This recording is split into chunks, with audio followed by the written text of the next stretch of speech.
Hello everyone, সবাই কেমন আছো? আশা করছি সবাই ভালো আছো, আমিও ভালো আছি।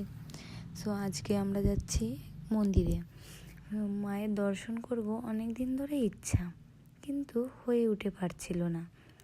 কিন্তু আজকে বলে না যে যখন যেখান থেকে ডাক পড়ে সেখানে তো অবশ্যই তোমাকে তখন সেই জায়গায় ডাকলেই যেতে হবে। তো আজকে আমাদের সেটাই ভেবে নাও। এই বাসের মধ্যে পাগলামি করছি, আমি কি আর করব, বোর হচ্ছে অনেকক্ষণ ধরে। তারপরে এই যে মন্দিরের রাস্তায় চলে এসেছি, এখান থেকে প্রসাদ নেবো, নিয়ে তারপরে মন্দিরের ভিতরে ঢুকবো। আর আমি তো খুবই খুশি। এই যে পাপাকে ডাকছি, ও আমার কথা শুনে মন্দিরে একটু ঘুরতে পেলে আমার ছেলে আর আমার না, মানে ঘুরতে ঘুরতে এত ঘোরার শখ। কি বলতো, আমরা ঘরের ভিতরে সবসময় আটকা থাকি, আর এই জন্য ছেলেটা না শুধু ঘুরতে চায়। কী করবো বলো, বাইরের দেশে বোঝোই তো। এই যে মায়ের দর্শন করতে ভিতরে ঢুকে পড়লাম। বাইরে চটি টটি সব খুলে এসে আমরা যখন ভিতরে দর্শনে ঢুকছি, দেখো ছেলে আর বাবা দুজনে মিলে, বাপরে। এই যে ভিতরে আমার এই কাজটা খুব সুন্দর লেগেছে, দেখো এত সুন্দর লাগছে ভিতরে।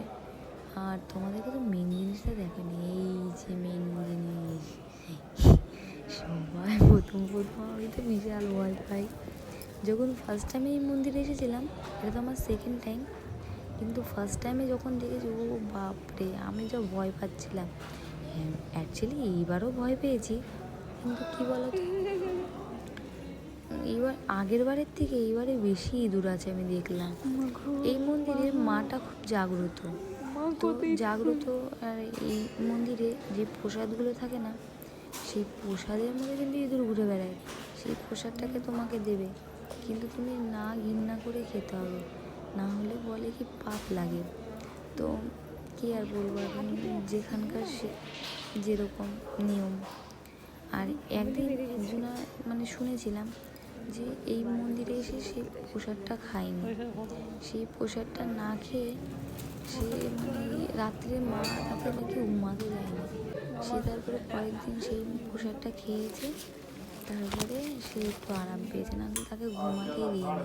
তাহলে ভাবো কত জাগ্রত মন্দিরটা। আর এই যে ইঁদুর, বাবা। আর মায়ের দর্শন করে বলো জয় মা কর্ণী মাতার জয়।